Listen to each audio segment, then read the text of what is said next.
यहाँ के नहीं है नाम, तो थोड़े से अजीब तो लगेंगे। करें स्टार्ट। देखो बेटा, कौन सा अभिलेख मिल रहा है? पहला बोगज कोई अभिलेख। ये इसका जो सन है वो क्या है? तो ये 1400 बीसी का है। कब का है? 1400 बीसी का है। कहां पे है? तुर्की में है। अब इसमें लिखा क्या है वो हमारे लिए इंपॉर्टेंट है। सर तुर्की कितनी दूर है, भारत कितनी दूर है? आप बोल रहे हो वैदिक काल का है, तो आखिर में क्या रिलेशनशिप है इसका? हमको वही चीज मेन देखनी है। तो दो राज्य थे 1400 बीसी में, दो राज्य थे। एक का नाम था हित्ती और दूसरे का नाम था मितानी। ये दो साम्राज्य थे, हित्ती और मितानी साम्राज्य। यहां के जो शासक थे उनके बीच में झगड़ा हो गया। इन शासकों के बीच में जब झगड़ा हुआ और फिर जब इनके बीच में समझौता हुआ, तो समझौते में कस्में खिलवाई गई। सीधी सी बात है, झगड़ा होगा तो एक दूसरे को भरोसा करवाने के लिए कस्में तो खिलानी पड़ेगी। तो जो कस्में खिलाई है तुर्की में, भारत में नहीं। तो जो जिन देवताओं की कस्में खिलाई है उनके नाम आप लोग जानते हैं, वो आप लोगों के लिए बहुत ज्यादा इंपॉर्टेंट हो जाते हैं। तो जिन देवताओं की कस्में खिलाई है उनका नाम है इंद्र, मित्र, वरुण और नासत्य।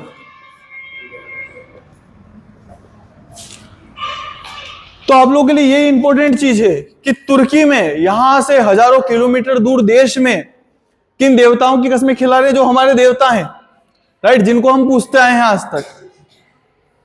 तो ये अभिलेख क्या बता रहा है? ये अभिलेख बता रहा है कि जो वैदिक सभ्यता है उसका प्रभाव कहां कहां तक है? तो तुर्की तक है, राइट। हित्ती साम्राज्य का जो राजा था उसका नाम था सुब्बतिलिम्मा।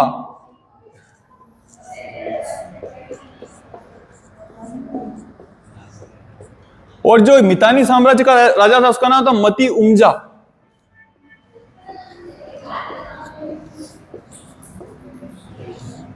तो बेटा देखने की बात है, यहां से हजारों किलोमीटर दूर भी हमारे इन्हीं देवी देवताओं की कस्में खिलवाई जा रही है। नासत्य। आप लोगों की जो कंपटीशन की एग्जाम में क्वेश्चन आएगा वो आप लोगों से पूछेगा कि जो बोगज कोई अभिलेख है उसमें निम्न में से किस देवता का उल्लेख नहीं है, तो वो यहां पे अग्नि ला के दे देगा। अभी तक अग्नि ला के देता है वो, पर आपको इस चारों के नाम याद होना चाहिए, इंद्र, मित्र, वरुण और नासत्य, राइट। तो आप लोगों को ये याद करना है।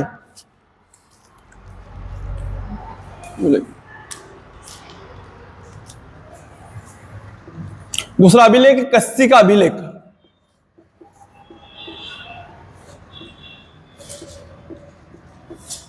ये कस्सी एक स्थान है जो ईरान में है।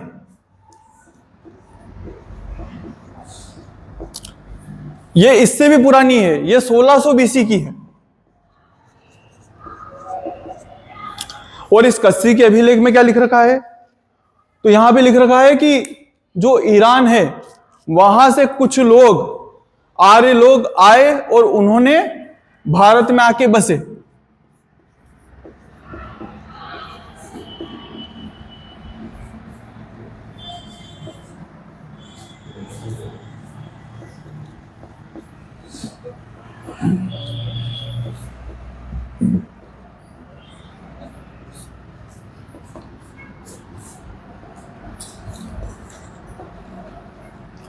दोनों में आर्यों का वर्णन है, राइट। दोनों अभिलेख समझ में आ गया ना? अभिलेख मतलब बेटा समझते हो, एक पत्थर है, उस पत्थर के ऊपर खोद रखा है और खोद के लिख रखा है, तो वो क्या होते हैं? अभिलेख होते हैं। तो अपन साक्ष्यों में अपन ने अभिलेख ही साक्ष्य देखे हैं, राइट। दोनों समझ में आ गए। एक बोगज कोई है, एक कस्सी का अभिलेख है। देखो बेटा, बोगज कोई बार बार आया है कंपटीशन की एग्जाम्स में, तो वो हो सकता है वापस आए, पर कस्सी का अभिलेख अभी तक आया नहीं है, बहुत कम आया है। तो अगर चांसेस है तो इस बार शायद कस्सी का अभिलेख पूछ ले। तो आप लोग बताना है कहां पे है? ईरान में है। लिखा क्या है? तो ये लिख रखा है कि ईरान से भारत में आर्य आए थे, है ना। मतलब एक कबीला आया था, चलते हुए तो उसको आर्य मान लिया, ऐसा कुछ लिख रखा है, राइट।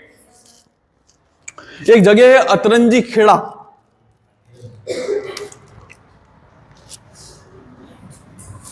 एक स्थान है,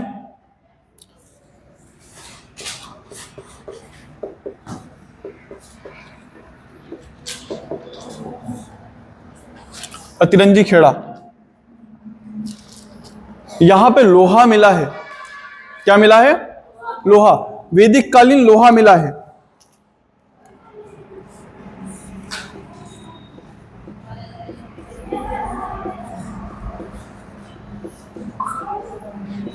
लोहे के साथ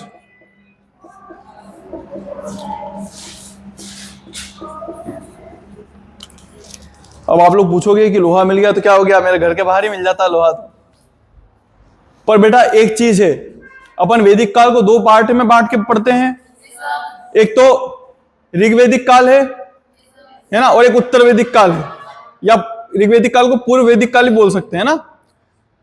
पूर्व वैदिक काल में लोहे के प्रमाण नहीं मिलते, अपने को लोहे के प्रमाण उत्तर वैदिक काल में मिलेंगे। तो ये जो जगह से मिला है लोहा, तो इस लोहे ने ये जानकारी दी है कि उत्तर वैदिक काल कब से स्टार्ट हो रहा है ना। जब उस लोहे की टेस्टिंग करी कि कितना ज्यादा पुराना है, तब अपने को क्या पता चला कि उत्तर वैदिक काल के समय का पता चला। इसलिए अतिरंजी खेड़ा हमारे लिए इंपॉर्टेंट हो जाता है, राइट। समझ में आया बेटा? आगे बढ़ते हैं।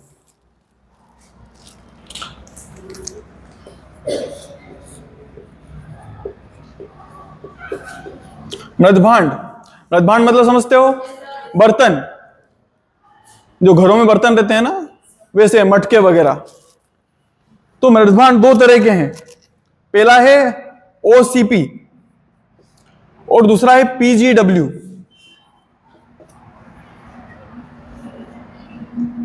इसको बोलते गेरी वर्णीय, गेरू वर्णीय मृदभांड। इसको बोलते हैं चित्रित धूसर मृदभांड, चित्रित धूसर मृदभांड।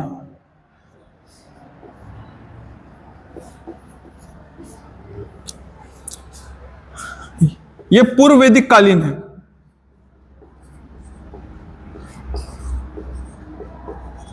ये कब का समय बताता है? पूर्व वैदिक काल का। ये उत्तर वैदिक काल का बताता है।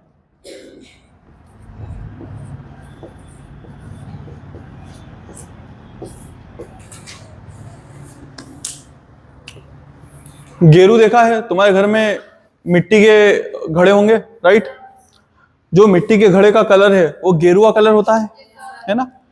वैसे जो मिले हैं वो कब के हैं? तो वो पूर्व वैदिक काल के हैं।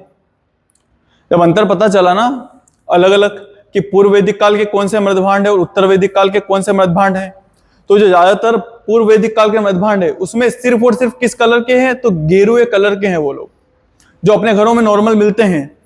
पर जो चित्रित धूसर मृदभांड है उत्तर वैदिक काल के, उसमें क्या कर रखा है कि कलर गेरुआ ही है, बस उसके ऊपर ग्रे कलर से पेंट कर रखा है, जिसको धूसर कलर बोलते हैं। धूले का कलर देखा है? जो बारूद का कलर है, देखा? ग्रे कलर समझते हो ना? बस वो ग्रे कलर से उसके ऊपर पेंट कर रखा है, लाइनिंग वगैरह कर रखी है, उस पर कुछ बना रखा है। तो वो क्या है? चित्रित धूसर मृदभांड है। किस काल के हैं? तो उत्तर वैदिक काल के हैं। तो ये क्वेश्चन आता है बेटा, पूर्व वैदिक काल के कौन से हैं और उत्तर वैदिक काल के कौन से हैं। यहां तक बात है समझ में? कोई डाउट है? चलो, अभिलेख हो गए। अब अपन इसके साहित्यिक स्रोत देखेंगे।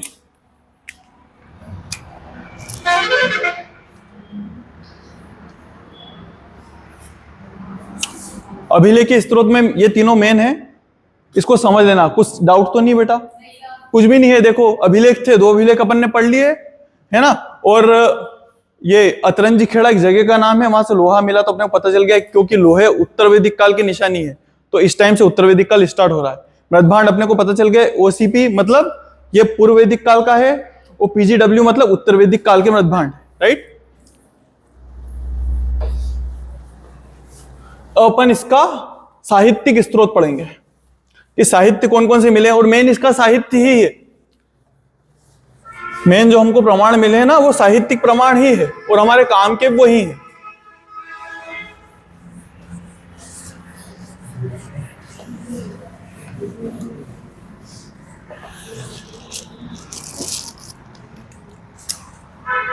साक्ष्य में क्या है? साहित्यिक साक्ष्य,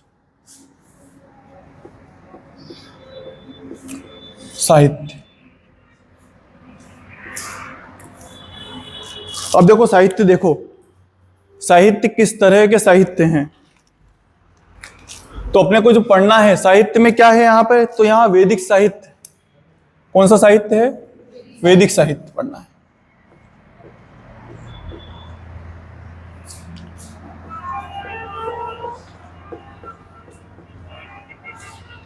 और ये जो वैदिक साहित्य है इसके बारे में इसकी कुछ विशेषताएं हैं जो आप लोग याद रखना, कई बार क्वेश्चन में पूछते हैं कि इस वैदिक साहित्य की क्या क्या विशेषताएं।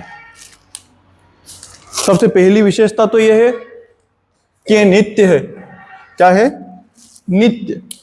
मैं आप लोगों को सबका मतलब भी बताऊंगा, पहले बस अभी देखते जाओ। क्या है? नित्य है। नित्य। दूसरा है अपौरुष्य है।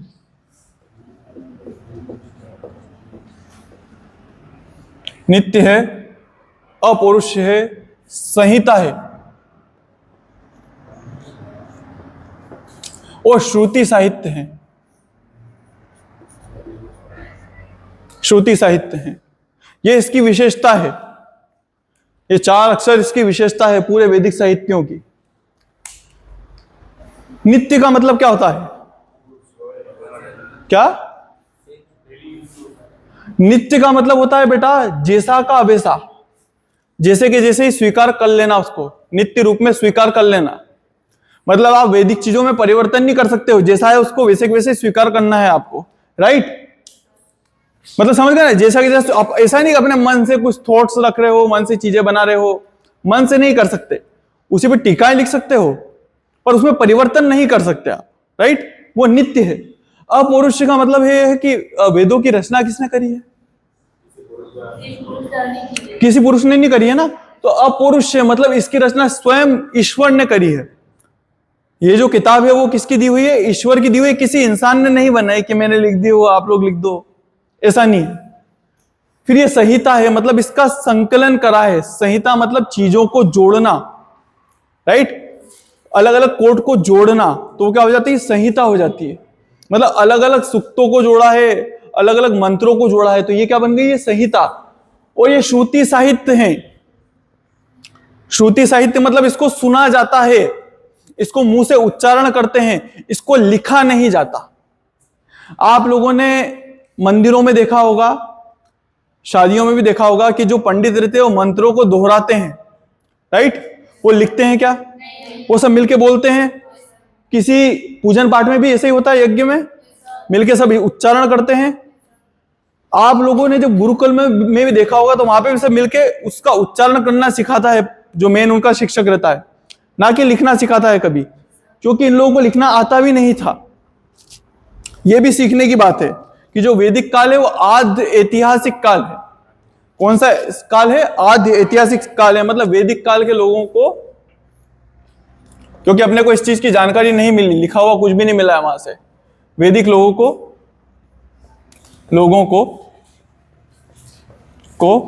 लिपि का ज्ञान नहीं था।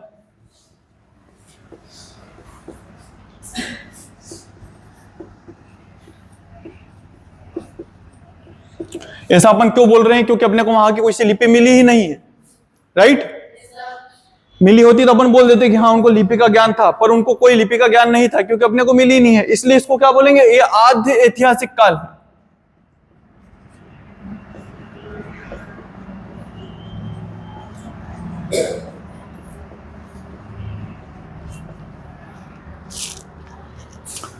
तीन काल होते हैं, आप लोगों को पता है?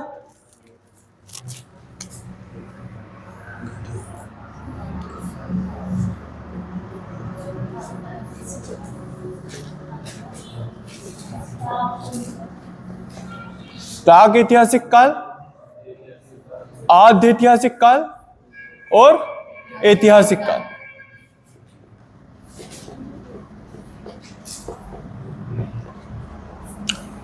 ये नाम बार बार आएंगे।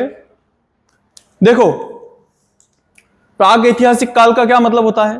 तो इसमें ऐसा है कि ना तो उन लोगों को लिखना आता था, ना हमको लिपि मिली, दोनों बातें हैं। ना उनको लिखना आता था, ना हमको लिपि मिली, उनका कुछ लिखा हुआ मिला। उनको लिखना आता ही नहीं होगा तो हमको मिलेगा भी कैसे, राइट? ये कौन सा काल होता है? प्राक ऐतिहासिक काल। बेटा बाद में लिख लेना, आराम से पहले समझ लो, कोई जल्दी नहीं लिखने की, इसमें से देख के लिख लेना। पर अभी समझने की बात है, समझ लो, जो मैं बोल रहा हूं उसको दोहराना। कौन सा काल है? प्राक ऐतिहासिक काल। इसकी क्या विशेषता है कि ना लिपि मिली है, ना अपन पढ़ पाए। आज ऐतिहासिक काल में लिपि मिल गई है, या अपने को लगता भी है कि हाँ शायद सामने वालों को आता होगा लिखना, पर अपन उसको पढ़ नहीं पाए हैं या अपने को मिली नहीं है लिपि। इसका एक एग्जाम्पल क्या है? सिंधु घाटी सभ्यता। उनको लिखना आता था पर अपने को पढ़ना नहीं आया। तो अपन ऐसे तो बोल नहीं सकते कि उनको लिखना नहीं आता है, पर हमको पढ़ना आया क्या? तो वो कौन से काल में आ जाएगा? आद्य ऐतिहासिक काल। इसमें बचा हुआ उनको लिखना भी आता है, हमको पढ़ना भी आता है। आई बात बेटा समझ में? ये भी क्वेश्चन में आता है, आद्य ऐतिहासिक काल किसको बोलते हैं, या फिर वैदिक काल कौन से काल में आएगा? तो आप क्या बताओगे? आद्य ऐतिहासिक काल में आएगा। ऐसे ऐसे ऐसे छोटे छोटे क्वेश्चंस बनते हैं, फिर अपन उस टाइम दिमाग लगाते हैं यार इसका आंसर क्या होगा। फिर ऐसे फंस जाते हैं कि यार ये चीज तो अपन ने पढ़ी ही नहीं यार, प्राचीन काल पढ़ा, मध्यकाल पढ़ा, आधुनिक काल पढ़ा, आद्य ऐतिहासिक काल क्या होता है यार? फंसते हैं ना ऐसे। तो इसलिए समझ लो ये सब चीजें, है ना। वैदिक काल क्या है? आद्य ऐतिहासिक काल है, क्योंकि यहाँ के लोगों को अपने को ज्ञान नहीं है कि उनकी कोई सी स्क्रिप्ट हमको मिली हो, राइट। आगे बढ़ते हैं बेटा। अपौरुष संहिता, नित्य और सब समझ गए ना।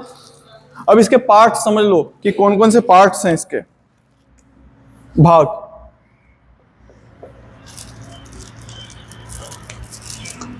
तो पहला भाग क्या है? वेद।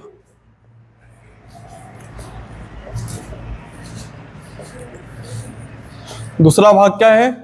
ब्राह्मण ग्रंथ। तीसरा पार्ट है अरण्यक। चौथा पार्ट है उपनिषद।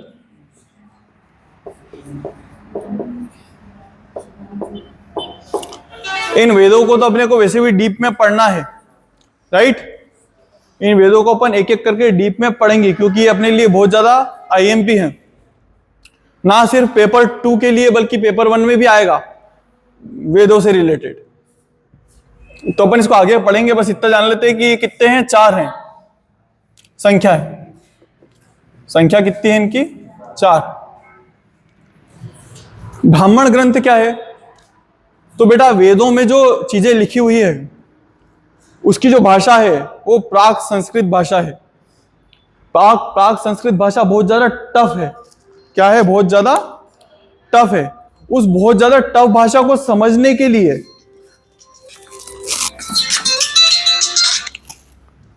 टफ चीजें समझना कठिन होता है ना, राइट। आप लोगों को जब 12th में 11th में पोयम पढ़ाते होंगे, हिंदी के अंदर पढ़ाते थे ना, फिर तो अपने को समझ में आ जाती थी क्या? दोहे और वो सब वगैरह नहीं आते थे ना। फिर अपने को उसका अर्थ समझाती थी मैडम, राइट। वो अपन काय में लिखते थे? वो गद्य में लिखते थे। पद्य को अपन काय में कन्वर्ट करते थे? गद्य में करते थे। तो वही ये जो वेद है ना, उसको गद्य में कन्वर्ट कर रखा है आसानी से समझाने के लिए। तो अपन क्या लिखेंगे? वेदों को आसानी से समझाने के लिए गद्य रूप में वेदों के अर्थ को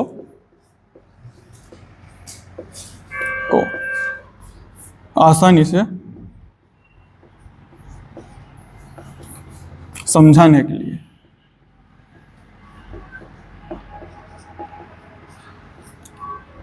गद्य रूप में।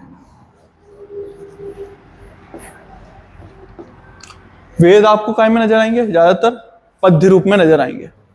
बहुत बहुत रेयरली ही उसमें गद्य रूप में कुछ लिख रखा है। पद्य मतलब समझते हो क्या होता है? कविता, कविता के फॉर्म में, मतलब एक जैसे बोलना पड़ता है उसको। गद्य मतलब क्या है? कहानी के फॉर्म में, समझते हो? कहानी, कविता। अरण्यक में क्या होता है कि जो ऋषि हैं, ऋषि महात्मा, वो जंगल में जाके जो ज्ञान प्राप्त करते हैं, मतलब एक भीड़ में ज्ञान प्राप्त करना पॉसिबल होता है क्या? नहीं होता है। अगर आपको आत्मा परमात्मा की बातें जाननी हो, सपोज मानो कि तुम में से किसी का दिमाग आ गया कि नहीं यार, पढ़ पढ़ के परेशान हो गए हैं, घर वाले परेशान करते हैं, दोस्त तो है ही ना कर रहा, और मास्टर भी परेशान कर रहा है, सीसी भी लेता है, तो अपन क्या करते हैं कि दुनियादारी से मुक्ति पा लेते हैं। तो तुम कुछ सोचो, तुम घर में बैठ के यार ये जिंदगी क्यों शुरू हुई, मैं कौन हूं, आखिरी में अगर सबको मरना ही है तो फिर इतनी टेंशन पालू तो पालू क्यों। दिमाग में आता है ना ये सब, कभी तो आता होगा रात को 2-3 बजे, मेरे तो आता है। तो तब दिमाग में अगर तुम्हारे आ रही है सब प्रश्न कि आखिर में अंत में जब सब खत्म होना है तो ये टेंशन पालू क्यों, मैं जिसकी चिंता कर रहा हूं उनको भी मरना है, मेरे को मरना है, तो आखिर इस जीवन का मतलब क्या है, राइट। तो जब ऐसे प्रश्न तुम्हारे दिमाग में आए, फिर तुम सोचो कि यार ठीक है यार, अब इसी पे खोज करनी है, पढ़े वढ़े में तो कोई मतलब नहीं है। तुमने घर पे वाली बात छेड़ दी, या तुम बैठे हुए हो, किसी ने पूछ लिया क्या सोच रहा है, कि वही आत्मा परमात्मा के बारे में। घर वाले तुमको या तो पागल खाने भिजवा देंगे या मजाक उड़ाना चालू कर देंगे, है ना। मम्मी तो बोल दी कि तू किसकी संगति में लड़का होगा, लड़के बोल देंगे तू घर भर में छोड़ देना रे, होगा ऐसा। लड़की होगी तुम्हारा तो घर से बाहर निकलना ही बंद हो जाएगा। अगर यही बात तुमने दोस्तों को बता दी तो पूरे दिन तुम्हारा मजाक उड़ेगा कि ये तो नए बाबा हैं। होगा बेटा ऐसा। तो एक ही उपाय बचता है तुम्हारे पास में, कहाँ जाओगे, जंगल में जाओगे। वहां तुमको पशु पक्षी तो टोकेंगे नहीं कि और क्या भाई क्या कर रहा है, राइट। इसलिए उस समय के भी लोग अपने जैसे ही थे, तो उन्होंने डीप थॉट्स को जानने के लिए, डीप थिंकिंग को जानने के लिए, आत्मा परमात्मा मतलब जो ज्ञान है उसको जानने के लिए कहां चले गए, वो जंगल में। तो ऋषियों द्वारा जंगल में जाकर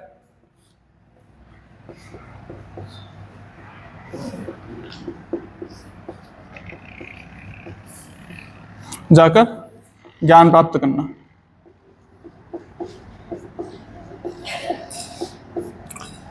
ये जो ज्ञान लिखा है फिर जिन बुक्स में, कौन सा ज्ञान प्राप्त करना, वैदिक ज्ञान। वैदिक ज्ञान पे चर्चा करना, है ना, क्योंकि उस टाइम जो मेन ज्ञान का सोर्स था वो क्या था, वेद ही थे। आज भी अगर आपके दिमाग में आता है कि हिंदू धर्म का जो मूल बेस है, तो बेस क्या है, तो वो वेद ही है ना बेटा। रामायण है ना, महाभारत है ना, भगवत गीता है। उसका जो बेस है, बेसिक स्ट्रक्चर है, वो क्या है, वेद है। इस चीज का ध्यान रखना। जो जितने भी दर्शन, दो तरह के दर्शन है, एक वेद को मानते हैं, एक वेद को नहीं मानते हैं, है ना। तो जो वेद को नहीं मानते हैं, मतलब वो आस्थाहीन बताए हैं भारतीय दर्शन में कि ये नास्तिक हैं। कौन से दर्शन बताए हैं, नास्तिक है, भले वो कितने ही भगवान को मान रहे हैं। एग्जाम्पल बताता हूं, जैन और बौद्ध दर्शन, वो आस्तिक दर्शन है कि नहीं है, आस्था रखते हैं ना वो तो भगवान पे, पर फिर भी उनको नास्तिक बोल रखा है कि ये कौन से दर्शन है, नास्तिक है, क्योंकि वो दोनों किस पे विश्वास नहीं करते हैं, वेदों पर विश्वास नहीं करते। यहां तक आई बेटा समझ में। फिर ये तुम हो उपनिषद वाले। उपनिषद का मतलब क्या होता है कि गुरु के निकट पैरों में बैठकर या नीचे बैठकर ज्ञान प्राप्त करना। कर रहे हो।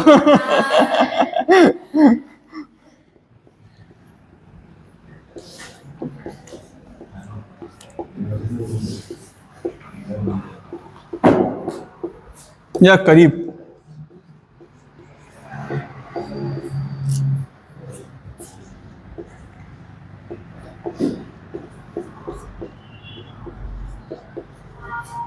प्राप्त करना।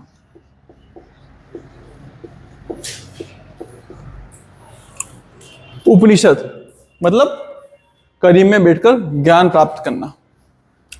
उपनिषद के बारे में जान लो थोड़ा सा।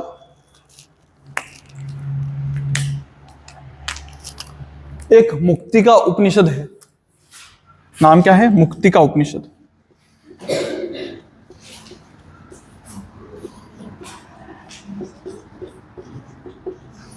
इसने बोला है कि उपनिषदों की संख्या 108 थी। कितनी थी, 108। तो तुमको 108 नहीं लिखाऊंगा मैं। तुम घबरा गए हो कि 108 थी तो 108 याद करने पड़ेंगे क्या, नहीं करने पड़ेंगे। उपनिषदों की संख्या 108 थी। ये कौन बोल रही है, मुक्ति का उपनिषद बोल रही है कि 108 थी। पर हमारे लिए इंपॉर्टेंट पता है कौन से हैं, हमारे लिए वो इंपॉर्टेंट है जिस पे शंकराचार्य जी ने भाष्य लिखे हैं। जो जगत गुरु शंकराचार्य जी थे ना, उन्होंने जिन पे भाष्य लिखे हैं हमारे लिए वो इंपॉर्टेंट है। तो आप ये देखो कि शंकराचार्य जी ने किस किस पे भाष्य लिखे हैं।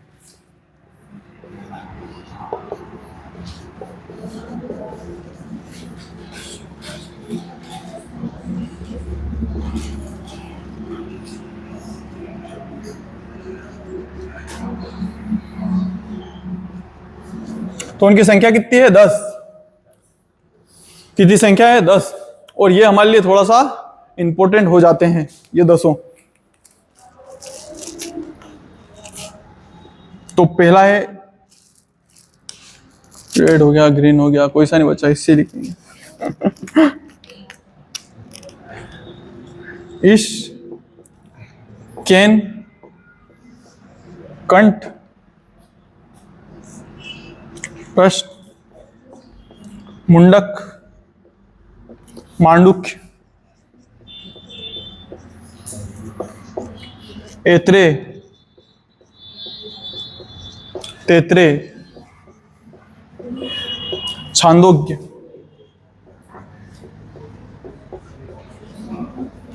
बृहदारण्य,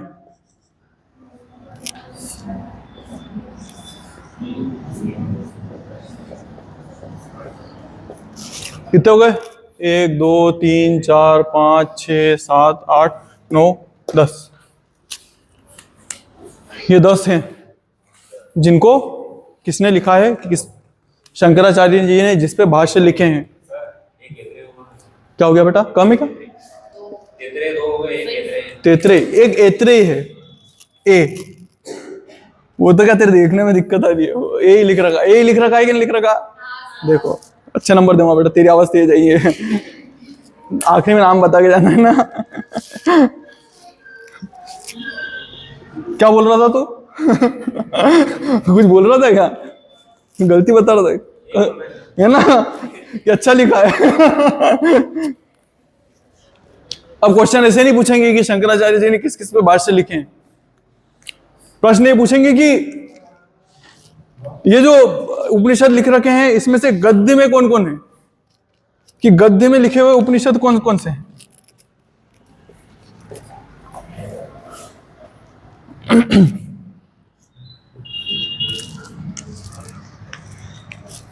तो जो उपनिषद सिर्फ गद्य में लिखा रहे हैं उनके नाम लिख लो।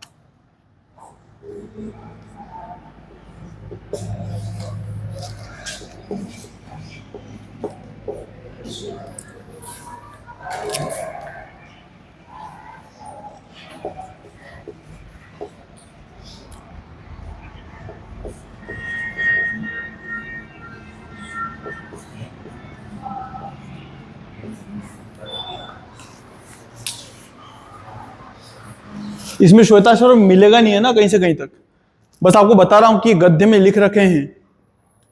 गद्य में मतलब समझ गए ना, किस फॉर्म में लिख रखे हैं? तो कहानी के फॉर्म में लिख रखे हैं।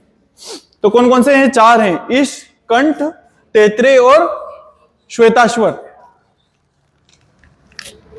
अब कुछ है जो गद्य और पद्य दोनों में लिख रखे हैं। गद्य और पद्य दोनों में लिख रखे हैं, तो वो 2 ही हैं बस। पहला लिखना केन और प्रश्न।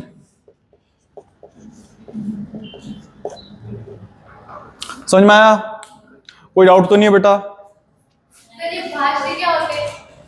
भाष्य मतलब होता है, जैसे सपोज मानो कि कोई सी बुक मैंने लिखी, राइट, या फिर ऐसे मान लो कि भगवत गीता है।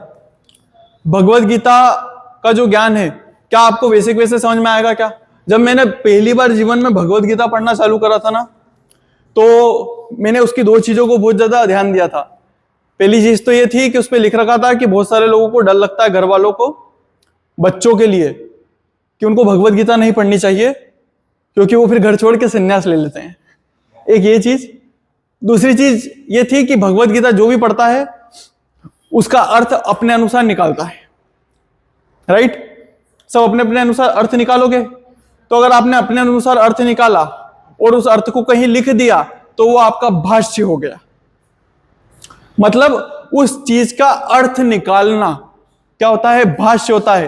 अपने मन से कुछ जोड़ देना, अपने हिसाब से उस चीज का अर्थ निकाल देना कि नहीं यार ऐसा होता है तो ऐसा होगा, शायद भगवान ये कहना चाहते हैं, राइट।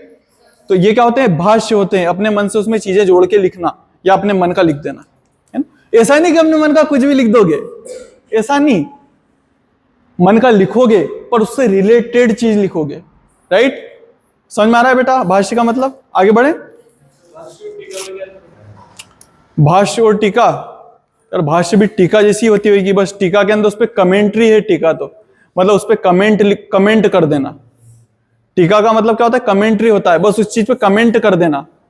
भाष्य थोड़े बड़े लेवल पे होते होंगे। भाष्य मतलब उसका पूरा के पूरा उसके बारे में पूरी तरीके से बताना, और टीका क्या होता है, बस उस पर कमेंट करना। समझे ना, मतलब बस छोटी सी चीज की तरह बता देना कि नहीं यार, जैसे एक एग्जांपल है कि भगवान श्री कृष्ण बोलते हैं कि अपने को हमेशा कर्म करने चाहिए, राइट। तो एक तो है कि मैं हाँ इस पे टीका कर दूं कि हाँ ये बात बहुत सत्य है, क्योंकि जीवन में कर्मों के अलावा कोई सी चीज सत्य नहीं है, ये टीका हो गई। और एक मैं भाष्य लिखूं इस पे, भाष्य मतलब पूरे उस चीज का उसको समग्र रूप में लेके लिखूं कि हाँ ये वाली बात बिल्कुल सत्य है, क्योंकि कर्मों के अलावा और कुछ भी नहीं है, इसलिए भगवान श्री कृष्ण कहना चाहते हैं। तो ये क्या हो जाएगा, भाष्य हो जाएगा। समझ गए? एक पूरे समग्र रूप में करना और एक बस उसी को आगे बढ़ा के लिख देना, वो टीका। आगे बढ़े बेटा।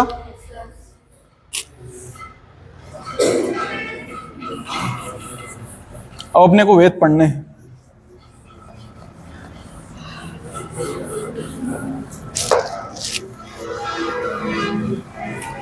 ये आप लोगों के लिए मोस्ट आईएमपी है। वेदों से बार बार हर एग्जाम में क्वेश्चन पूछे जाते हैं।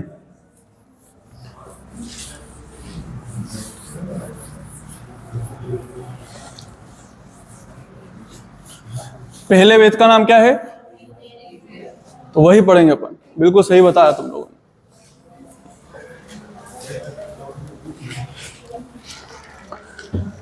हेडिंग डालिए वेद।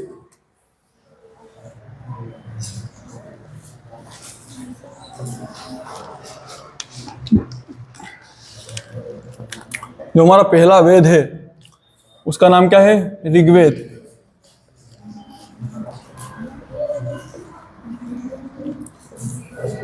आपके पेपर 1, पेपर 2 और लगभग सभी कॉम्पिटिशन्स की एग्जाम, उसमें वेदों से रिलेटेड क्वेश्चंस आते ही हैं। क्योंकि आप खुद सोचो ना, ये हमारा मूल सोर्स है, विश्व का प्राचीनतम ग्रंथ है। कौन सा? ऋग्वेद। हमारा तो सौभाग्य है कि हमारे पास में विश्व का प्राचीनतम ग्रंथ है, बस हमको कदर नहीं है। हम में से कितनों ने वेद पढ़े हैं अभी तक? जरा सा कोशिश भी करी हो। मैंने भी नहीं पढ़ा, कोशिश जरूर करी थी। ऐसे देख लिया करो यार, कुछ नहीं, समरी पढ़ लो उसकी। हमें तो पढ़ ही रहा हूं खैर पर ऐसे नहीं। अपन जो पढ़ रहे हो तो कंपटीशन के हिसाब से पढ़ रहे हैं, पर ऐसे नहीं, अपन डीप में थोड़ा सा। इसमें 10 मंडल हैं।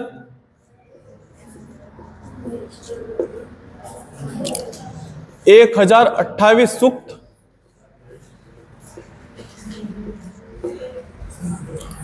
और 10,500 और कुछ ऊपर ऋचाएं हैं। 552 पक्का? एक बार कंफर्म कर लेना यार। 800 हाँ, ऋचाएं मतलब कविताएं।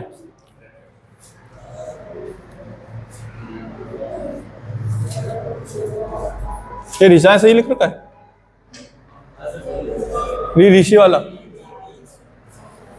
ऋचाएं, अच्छा हाँ ओके। ये नॉर्मल ऋचाएं है ना, ये ऋचाएं।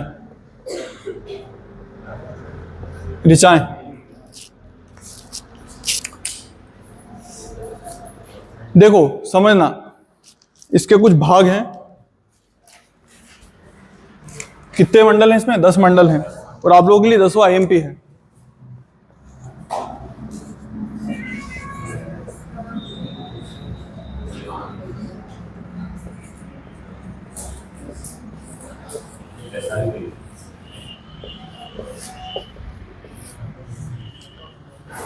ये जो 1 से लेके 7 तक जो मंडल हैं, 2 से और 7 तक मंडल, वो प्राचीनतम मंडल हैं। क्या है ये? प्राचीनतम, सबसे ओल्डेस्ट मंडल है, 1 से 7 तक। इन मंडलों को क्या बोलते हैं? तो ऋषि मंडल बोलते हैं। ऋषि मंडल। या इसी का एक नाम भी है गोत्र मंडल, या इसको प्राचीनतम मंडल भी बोल सकते हो।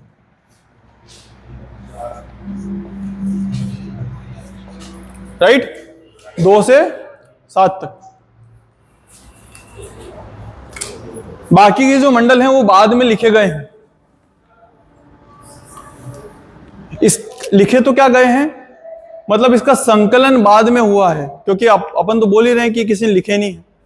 तो लिखे नहीं है तो फिर अपने को कैसे पता चला कि आ गए? ऐसे ऊपर से फेंकी तो होगी नहीं किताब कि किसी ने नीचे झेल ली। तो इसके जो संकलन करता है उनका नाम है कृष्ण द्वैपायन वेद व्यास।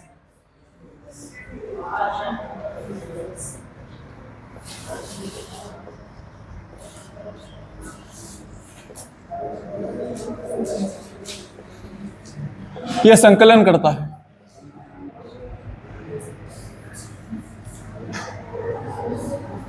ये क्या है? इसके संकलन करता।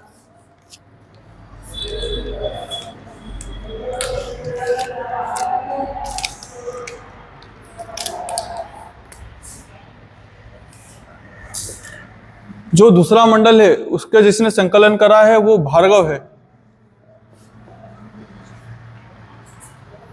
ग्रह संवत भार्गव।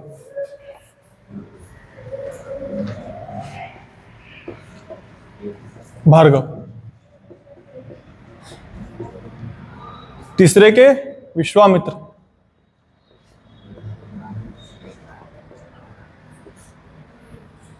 चौथे के वामदेव हैं, पांचवे के अत्रि हैं,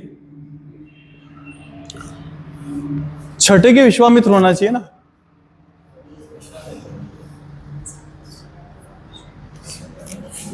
इन दोनों के देख लेना यार, छठे और सातवें में कंफ्यूजन है। एक के विश्वामित्र हैं और एक के कोई और से हैं। किसी को पता है क्या संकलन करता? एक के विश्वामित्र हैं और दूसरे के सातवें के तो कंफर्म है वशिष्ठ है,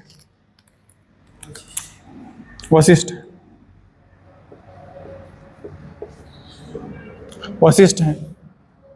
छठे के विश्वामित्र हैं।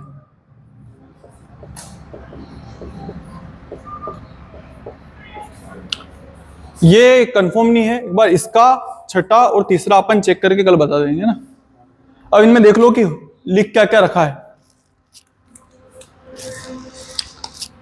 सबसे पहले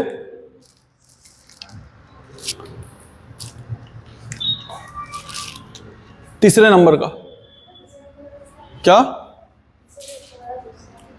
ये विश्वामित्र, भी ये इस पे मत लिखना है, ये ग्रह संवद है, ग्रह संवत भार्गव,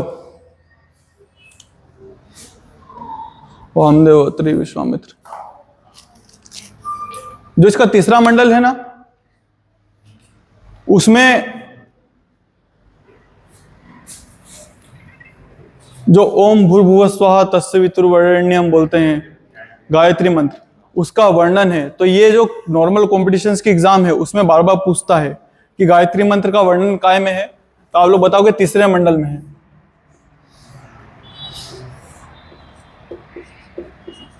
क्या है? गायत्री मंत्र है। चौथे में एक पृथ्वेन्यु है।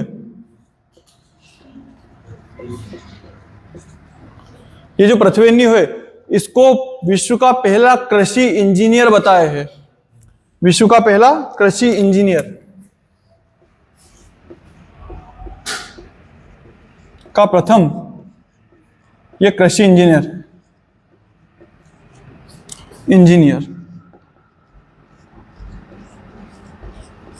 विश्व का प्रथम कृषि इंजीनियर है। मतलब ये जो चौथा मंडल है इसमें कृषि की भी चर्चा कर रखी है।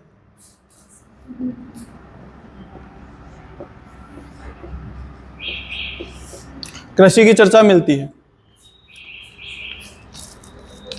जो इसका 9वां मंडल है, 7वां मंडल है, 7वें मंडल में एक युद्ध का वर्णन है जिसका नाम है दशराग युद्ध।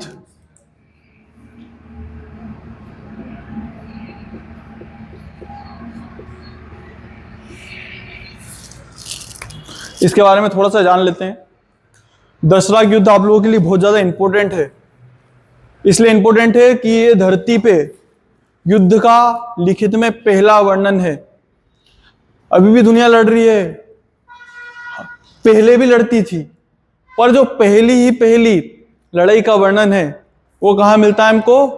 ऋग्वेद के 7वें मंडल में मिलता है। और काय में मिलता है? दशराग युद्ध का वर्णन मिलता है। हुआ क्या बेटा कि ये जो विश्वामित्र थे, एक जन था त्रित्सु जन, या इसको भरत जन भी बोलते थे। वहां के पुरोहित थे। पुरोहित मतलब मेन जो धार्मिकों के हेड, धार्मिकों के प्रमुख थे। पर उस त्रित्सु जन वाले लोगों ने क्या करा कि इनके स्थान पे वशिष्ठ को बना दिया।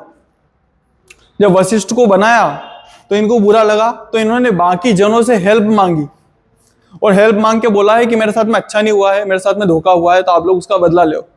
तो 10 जन मिलके फिर त्रित्सु जन पे आक्रमण करेंगे और उनके बीच में युद्ध होगा। राइट, ये कहानी एक है, पर आधुनिक इतिहासकार इस कहानी को नहीं मानते। उनका ये कहना है कि सीरियसली यार, एक पंडित को हटा देने पे, जो पुरोहित है, हेड है, उसको हटा देने पे युद्ध हो जाएगा क्या? तो उनका ये कहना है ऐसा नहीं हुआ होगा। असलियत में क्या हुआ है कि पानी को लेके झगड़ा हुआ है, बांध बनाने को लेके झगड़ा हुआ है कि त्रिस्सु जो जाति है उसके बांध को रोका गया बनाने से। उस चीज को लेके 10 जनों और त्रिस्सु जन के बीच में झगड़ा हो रहा है। तो अपन देख लेते हैं बेटा कौन कौन है। एक तरफ 2 साइड है, एक तरफ तो त्रिस्सु जन है, त्रिस्सु जन, इसका एक नाम है भरत जन, और इसके राजा का नाम क्या है? सुदास। इसके राजा का नाम है सुदास। और इसके जो ऋषि हैं, ऋषि मतलब इसके पुरोहित, पुरोहित का नाम क्या है? वशिष्ठ।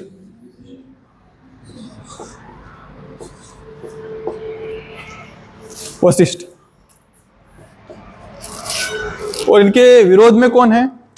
तो 2 जन हैं, एक तो आर्य, 5 आर्य हैं और 5 अनार्य जन हैं।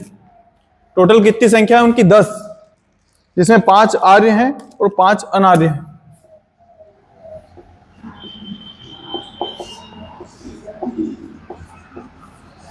ये टोटल 10 जन है।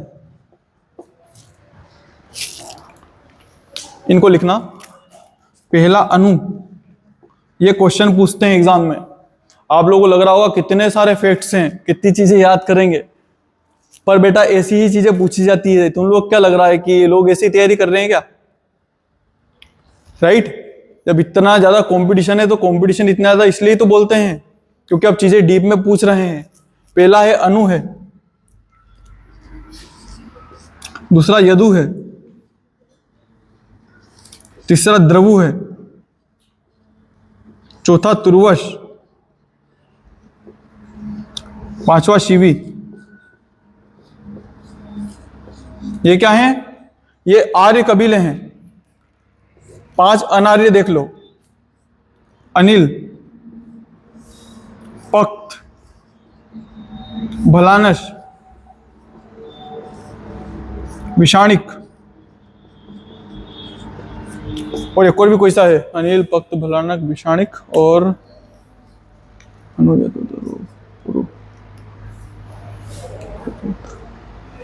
एक इसमें ये तुर्वश यहां पे आ जाएगा ना। यहां पुरु है, यहां पुरु है और यहां तुर्वश है। ठीक है, समझ में आया? ये 10 अनार्य आर्य कबीले हैं, अनु, यदु, द्रवु, पुरु और शिवी। और ये अनार्य कबीले 5 है, अनिल, पक्त, भलानश, विषाणिक और तुर्वश। फिर से मिस्टेक है, शिवी इस साइड लिखना और तुर्वश इस साइड लिखना।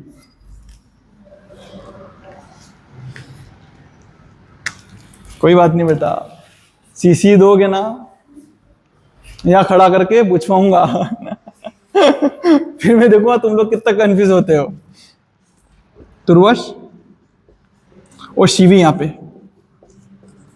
अब कोई कंफ्यूजन नहीं है। ठीक है, हो गया खत्म। इनके बीच में युद्ध हुआ, कौन जीतेगा? कौन जीतेगा? सुदास जीतेगा। सुदास के कबीले का नाम क्या है? भरत जन है। तो जब ये इतने 10 को हरा रहा है तो इसका प्रभाव बढ़ेगा। जब इसका बेटा प्रभाव पड़ा तो जहां जहां इसने जीती है जगह, वहां पे भी उन जगहों को क्या घोषित कर दिया कि ये तो भरतों की जमीन है। किसकी जमीन है? भरतों की। तो बस इन्हीं के नाम पे हमारे देश का नाम क्या पड़ गया है? भारत, है ना। तो कितना इंपॉर्टेंट है हमारे लिए यार कि हमारे देश का नाम जिस चीज से पड़ रहा है वो ऐसे हुई। एक ने 10 को हराया है तो बड़ी बात तो है। ऐसा सिर्फ साउथ की मूवीज में ही होता है नॉर्मली, पर यहाँ पे असलियत में हो रहा है। कौन मानता है यार कि एक 10 को हरा रहा है, 10 राज्यों को? वो भी दोनों तरीके के हैं, एक आर्य भी है और अनार्य भी है। बहुत बड़ी बात है। अब आप लोगों के लिए एक और चीज भी इंपॉर्टेंट है। नवा मंडल है, इसमें सोमरस की चर्चा है। जो जानते हैं उनके चेहरे पे मुस्कान आ गई होगी, है ना। जो नहीं जानते उनको बता देता, सोमरस क्या है? एक मद्य पदार्थ है, मतलब पेय पदार्थ है पीने का, जिससे नशा आता है। इसको ब्राह्मणों की शराब बोलते हैं। वैसे ब्राह्मण शराब नहीं पीते हैं, पर इस समय तक सब पिया करते थे और सब पीते हैं। नॉर्मली बोलने के लिए नहीं पीते हैं ना कि हाँ हम नहीं पीते हैं, पीने वाले पीते होंगे, राइट। पर इस समय तक इसको मेन पेय पदार्थ मानते थे। और एक ऋषि ने तो इतना तक बोला है कि इसको पीने के बाद में मैं अमृत को प्राप्त हो गया। मतलब पीने के बाद में अमर हो जाता है। उसको ऐसा ही फील होता है कि बस हम हैं और तो कुछ है ही नहीं। ये जो पेय पदार्थ है वो मुजवंत पर्वत पे मिलता है। आपसे क्वेश्चन आ सकता है कहां पे मिलता है? तो मुजवंत पर्वत पे मिलता है।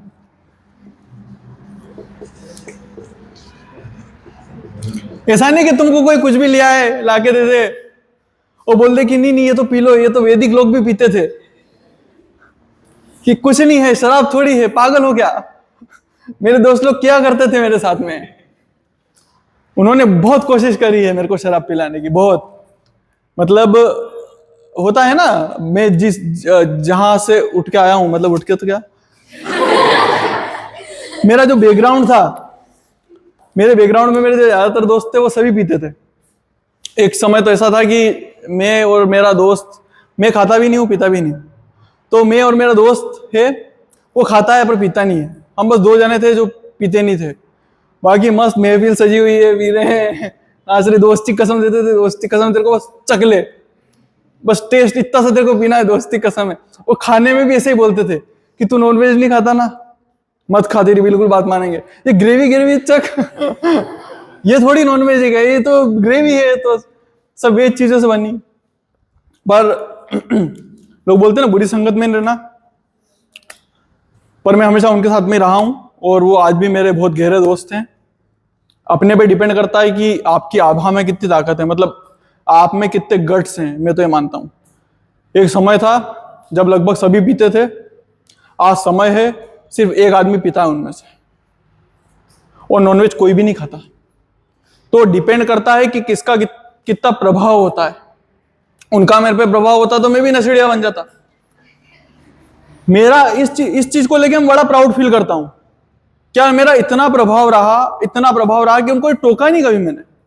बस ऐसे ही नॉर्मली संगति का असर, बोलते ना घर वाले कि बिना टोके तेरे पे संगति का असर हो जाएगा। तो संगति का असर ऐसा रहा कि बस एक ही इंसान पीता है उनमें से, वो भी कैजुअली पीता है।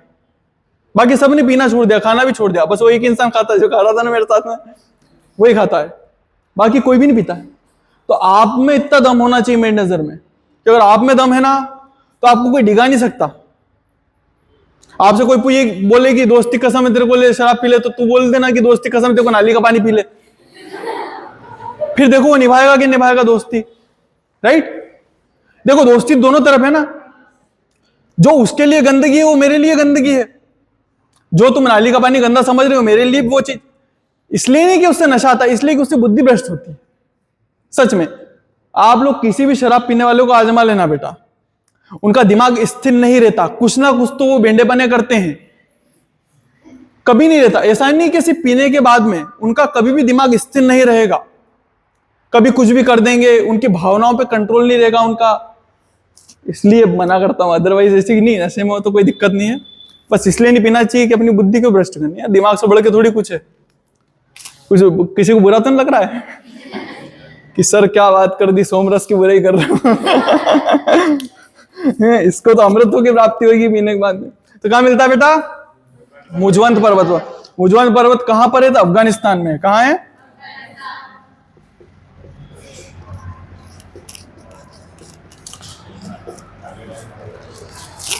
अफगानिस्तान में। 10वां मंडल, इन सभी मंडलों में मोस्ट IMP है अपने लिए, क्योंकि यहाँ पे बहुत सारे सूक्त हैं। पहला सूक्त है नदी सूक्त।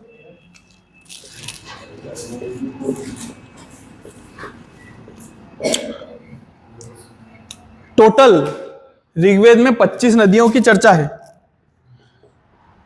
ऋग्वेद में कितनी नदियों की चर्चा है? 25।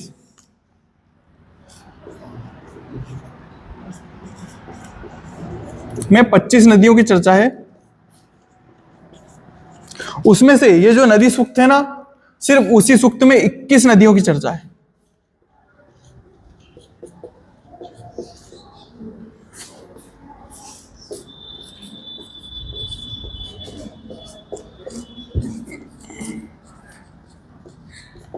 मैं आप लोगों को पढ़ाऊंगा कुबा, कुरमू, स्वास्ता, है ना, और क्या बोलते हैं वितिस्ता। ये जो बताई मैंने वो अफगानिस्तान की। फिर अपने यहाँ की भी सप्त सिंधु नदियों के बारे में बताऊंगा। वितिस्ता है, रावी है, सतलुज है। उनको क्या शुतुद्री बोलते थे उस समय पे। तो अपन बकायदा अपन देखेंगे कि यहाँ पे नदियों को क्या बोल रहे हैं आज और बाद में क्या बोल रहे हैं, जब अपन उसका भौगोलिक जगह देखेंगे कि आखिर में कहां से कहां तक फैला हुआ था, राइट, तभी अपन इसको पूरा करेंगे। इसके अलावा एक तो नदी सूक्त है, दूसरा एक और सूक्त है पुरुष सूक्त। ये अपना आज का आखिरी टॉपिक है। ये पुरुष सूक्त करने के बाद में फिर अपन आगे नेक्स्ट क्लास में पढ़ेंगे पुरुष सूक्त।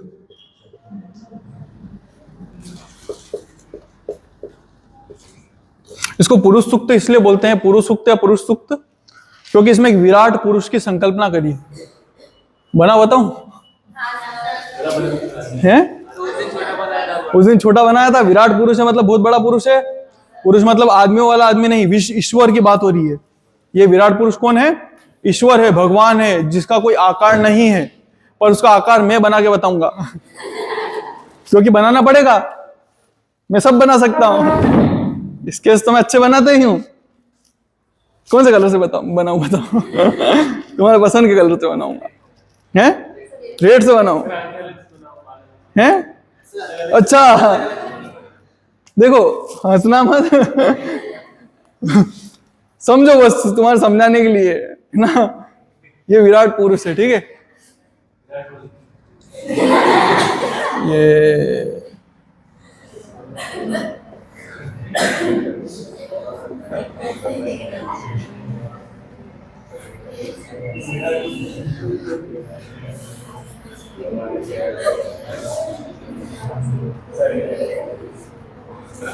लग रहा है स्मार्ट है?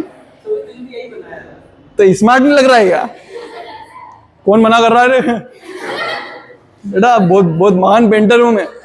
वो तो तुम लोगों को पढ़ा रहा हूं, तो तुम लोगों को पढ़ा रहा हूं तो तुम लोगों को कदर नहीं है। ये तो मैं क्या बहुत बड़ा आर्टिस्ट होता ना। हाँ कर दे यार। होता कि नहीं होता यार? अच्छा बना लेता हूँ वो तो ठीक है, खुद के मुझे तारीफ नहीं करता हूं खुद की देखो ये विराट पुरुष है जिसकी संकल्पना करी है ऋग्वेद के 10वें मंडल में। मैंने जब आपको ऋग्वेद पढ़ा है तो मैंने बताया है कि ये प्राचीनतम मंडल है, जबकि पहला, 8वां, 9वां, 10वां वो बाद के मंडल है। इसमें भी पहला और 10वां आखिरी में लिखे गए मंडल हैं। मतलब इनका संकलन आखिरी में करा है, मतलब ये बाद की बातें हैं, राइट, है ना। इस चीज का ध्यान रखना, वरना आप लोग बोलोगे कि सर आप वैदिक काल भी पढ़ा रहे हो और वैदिक काल में आप बोलते जा रहे हो कि उस टाइम पे जो वर्ण व्यवस्था थी वो कर्मों के आधार पे थी, कर्मों के आधार वर्ण बटे हुए थे। फिर आप अभी यहाँ कैसे बता रहे हो कि इसका ये कर्म रहेगा, राइट, क्योंकि ये बाद में जोड़ा है। सबसे पहले ये क्या है इसका? अच्छा मुंह अच्छा होना है क्या? क्यूट सा ये स्माइल करता हुआ। खराब हो गया यार, तो लिपस्टिक जैसा हो गया ना, आदमी है यार वही। ये स्माइल करता हुआ, ठीक है, अच्छी स्माइल कर रहा है। ये इसके मुख से किसकी उत्पत्ति हो रही है? तो ब्राह्मणों की उत्पत्ति हो रही है।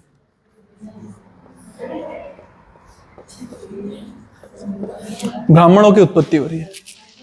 फिर देखो, उन्होंने भी दिमाग लगा के सोचा होगा कि ब्राह्मणों का उस टाइम मेन काम क्या था? पढ़ाना था, राइट? तो पढ़ाते कैसे हैं? मुंह से ज्यादातर चीजें, है ना, मैं मुंह से पढ़ा रहा हूं, तो इसलिए उनकी उत्पत्ति कैसे बताई? मुख से बताई। मुख मतलब पूरा फेस भी है, दिमाग भी है, पढ़ाने में दिमाग का यूज करना पड़ता है। फिर नेक्स्ट बताया क्षत्रियों को, तो क्षत्रियों की उत्पत्ति कैसे बताई है? भुजाओं से। ये कैसे बने? क्योंकि उनका काम, मेन काम क्या है? रक्षा करना। और रक्षा करने के लिए काय का यूज होता है? हाथों का। तलवार चलानी पड़ेगी हाथों से। फिर आते हैं वेश्य। उनका कैसे बताया? जंघा से बताया।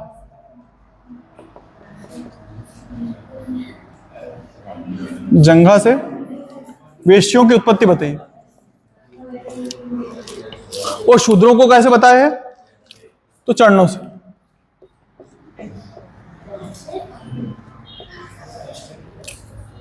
यहां पे कहीं नहीं बोल रखा है कि ब्राह्मण का बेटा ब्राह्मण ही रहेगा और वैश्य का बेटा वैश्य ही, शूद्र का बेटा शूद्र ही। ना यहाँ पे ये वाली चीज लिख रखी है, क्योंकि बेटा तुम लोगों को जानना जरूरी है। अभी इंस्टाग्राम खोल लो, फेसबुक खोलो, कोई से भी सोशल मीडिया खोल लो, तुम लोगों को सिर्फ जहर ही जहर मिलेगा वहां पे। एक जाति वाला दूसरी जाति वाले को गाली दे रहा है, दूसरी जातियों का मजाक उड़ा रहे हैं, फिर वो उस पर कमेंट करेंगे, वो दूसरी जाति वाले को गाली देंगे। देखा है आप लोगों ने? बस जाति जाति चलता रहता है। पर मजे की बात है, देखो, जो वेद हैं, जो मेन सोर्स हैं, जो हिंदू धर्म का मूल है, वहां पे कहीं नहीं लिख रखा कि ब्राह्मण का बेटा ब्राह्मण ही रहेगा। वहां पे तो लिख रखा है कि जो ब्रह्म को जानता है वो ब्राह्मण है। और मेरे को लगता है नहीं कि ब्रह्म को जानता है यहाँ कोई, यहाँ भी नहीं जानता है, नीचे भी नहीं कोई जानता है, राइट? मेरे को तो अभी तक तो कोई नहीं मिला जिसको ब्रह्म का ज्ञान हो। क्षत्रियों का काम, क्षत्रिय कभी बोलते नहीं है। सही जो क्षत्रियों का वर्णन करा है ना, तो क्षत्रियों का वर्णन ऐसे कर रखा है कि वो बोलते नहीं है, मतलब करके दिखाते हैं, करने वाले लोग हैं, राइट? तो सैनिकों को क्षत्रिय के रूप में बता रखा था। और इस समय तक एक और सुख थे, उसमें क्या मिलता है कि एक महिला है जो सिलाई वगैरह का काम करती है, उसका पति कुछ और काम करता है और उसका बच्चा लेखक है। मतलब सबके अलग अलग काम है, राइट? तो अलग अलग काम है, मतलब ये जो वर्ण व्यवस्था है वो कर्म आधारित है, जन्म आधारित नहीं है वैदिक काल में। इतनी चीज समझ में आई? मतलब जन्म से कोई ऐसे नहीं बोल सकता कि जैसे मैं अगर ब्राह्मण हूं मानो एक पल के लिए, तो जरूरी नहीं मेरा बेटा भी ब्राह्मण ही कहलाए, पर वर्तमान में कहलाएगा। नहीं तो कास्ट में लिखा हुआ आ जाएगा कि तुमने झूठी कास्ट क्यों लिखवाई, आ जाएगा। आज सरकार ज्यादा मानती है जातियों को, मेरे को ऐसा लगता है कभी कभी, है ना? लोग कम मानते हैं, सरकार ज्यादा मानती है। मतलब कोई मतलब नहीं है यार, जब वेदों में ही लिख रखा है कि वर्ण व्यवस्था कर्म के आधार पे है, तो अपन अपनी तरफ से दिमाग क्यों लगाएं, राइट? समझ में आया बेटा? वैदिक काल तक कर्म आधारित रहेगी, उत्तर वैदिक काल में आके जन्म आधारित हो जाएगी धीरे धीरे। ठीक है बेटा, थैंक यू।